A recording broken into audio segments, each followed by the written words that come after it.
생명체는 대부분 호흡을 합니다. 호흡하는 기관이나 방식은 다르지만 육상에서 살아가는 조류와 파충류, 포유류도 호흡이 필요하고 물에서 사는 어류와 곤충까지도 호흡이 필요합니다. 생명을 유지하고 에너지를 생산하려면 호흡이 필수죠. 더 정확하게 말한다면 호흡이란 공기 중에서 산소를 취하고 이산화탄소를 배출하는 작용입니다. 이번에는 생명의 모든 것을 결정하는 산소의 농도에 대해서 알아보겠습니다. 이전 콘텐츠에서 대멸종에 관한 이야기를 한 적이 있는데요. 5차에 걸쳐서 일어난 대멸종은 이산화탄소의 증가로 인한 지구온난화 그리고 평균 온도 상승이 주요 원인으로 지목되었습니다. 그런데 그 이면에는 산소의 농도가 같이 작용하고 있었습니다. 대멸종의 시기와 반대로 생물이 번성했을 때는 산소의 농도가 높아진 때와 일치하죠. 현재의 대기 구성은 질소가 78%, 산소가 21%, 아르곤이 0.98%, 기타 가스가 0.02%로 구성되어 있습니다. 그러나 고생대 석탄기와 페른기 초기에는 대기 중 산소의 농도가 35%까지 치솟았던 적이 있습니다.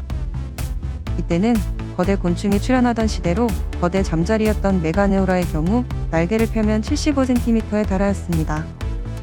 지상에서는 2.5m 이상의 아르트로플레오라와 거대 애벌레가 기어다녔고 70cm 이상의 벌레들이 돌아다녔죠. 생각만 해도 아찔하네요. 곤충은 기문으로 호흡을 하는데 기문은 산소를 효율적으로 전신에 보내질 못했지만 산소 농도가 30%가 넘는 조건에서는 쉽게 호흡이 가능하였기 때문에 몸집이 거대해질 수 있었습니다. 사실 같은 조건에서는 몸집이 커야 생존에 유리했기 때문이죠. 대멸종 후 15%까지 떨어진 산소량은 백악기 때 30% 이상 증가하면서 공룡이 거대해지도록 영향을 주었으며 현재로 오면서 감소하여 21% 정도가 되었습니다. 산소 농도가 증가하면서 생명체가 다시 번성하게 되었죠. 곤충과 공룡의 경우를 보았듯이 산소 농도가 적정 수준까지 높아지면 산소를 충분히 공급받기 때문에 다른 부분이 더 발달할 수 있습니다. 물론 산소의 농도가 과다하면 오히려 해롭거나 부작용이 발생합니다. 산소 중독이나 활성산소의 증가로 장기가 손상되며 그리고 산화력 증가로 물건이 쉽게 부식되며 화재가 빈번하게 되죠. 그럼 산소 농도에 따른 차이를 확인해 보겠습니다. 산소가 부족할 경우 산소 농도가 16% 정도에서는 현기증과 호흡수가 증가하게 되고 12%대에도 단시간은 위험합니다. 7%의 경우 바로 사망으로 이어지게 되죠. 문제는 일단 산소가 부족하게 되면 각종 병으로 발전한다는 점입니다. 천식부터 뇌졸중, 심장병, 동맥경화 같은 질병이 유발되죠. 특히나 암 같은 경우에는 산소가 부족하면 암의 전이를 촉진한다고 합니다.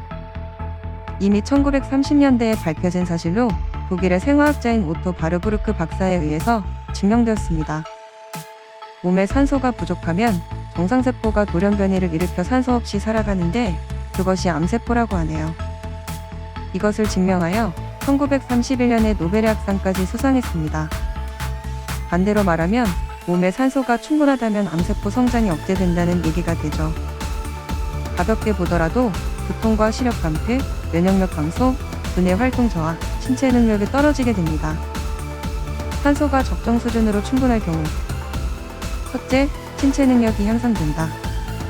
현재 대기 중에는 21%의 산소가 존재합니다. 그런데 우리는 항상 21%의 산소를 공급받지 못합니다. 장소마다 산소 농도가 틀리기 때문이죠.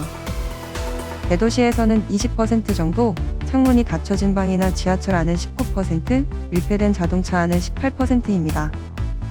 수치상으로는 적어 보이지만 사실 엄청난 차이입니다.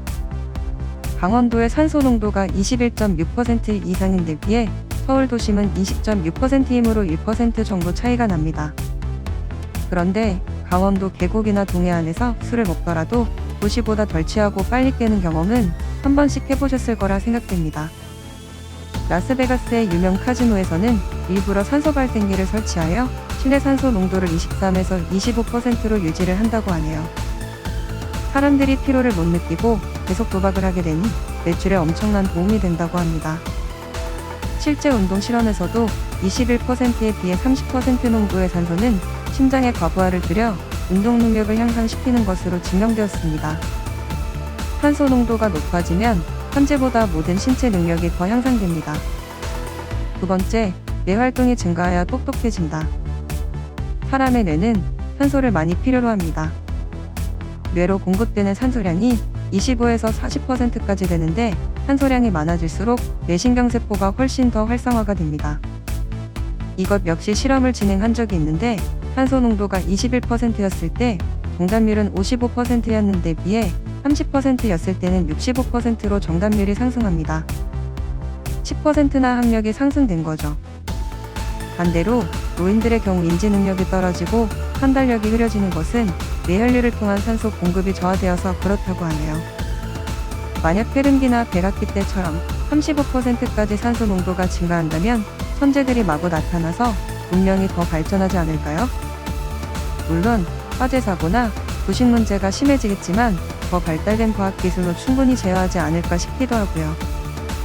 세 번째, 충분한 산소 공급으로 건강해지며 자살까지 예방한다.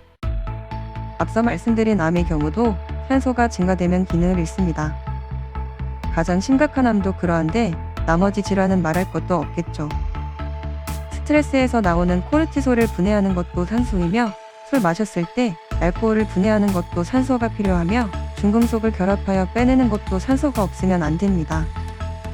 행복한 감정을 느끼게 하는 세로토닌도 산소가 부족하면 활성이 줄어들어 우울증이 온다고 하네요. 심지어 다이어트에 필수인 지방도 산소 없이는 분해를 못한다고 합니다. 이 정도면 산소가 거의 맞는 기가 아닌가 싶네요. 이런 산소의 긍정적인 면이 중첩되면 장수에도 도움이 되지 않을까 싶습니다. 넷째, 그렇다면 적정한 산소 농도는? 이상적인 산소 농도는 23%라는 얘기가 가장 보편적인 것 같습니다.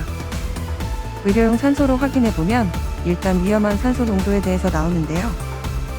고압이 아닌 상태에서 40% 이상은 문제가 발생하는 것으로 나옵니다. 그렇다면 석탄기와 백악기에 많은 생물들이 번성한 것을 미루어 보았을 때 뇌피셜이긴 하지만 산소 농도가 25에서 35% 이하라면 어떨까 싶습니다. 산소 농도가 생명에 지장이 없는 수준으로 올라간다면 뭔가 엄청난 발전을 이룰 것 같다는 생각이 들기도 하는데요.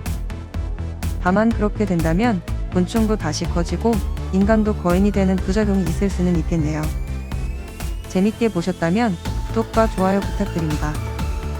감사합니다.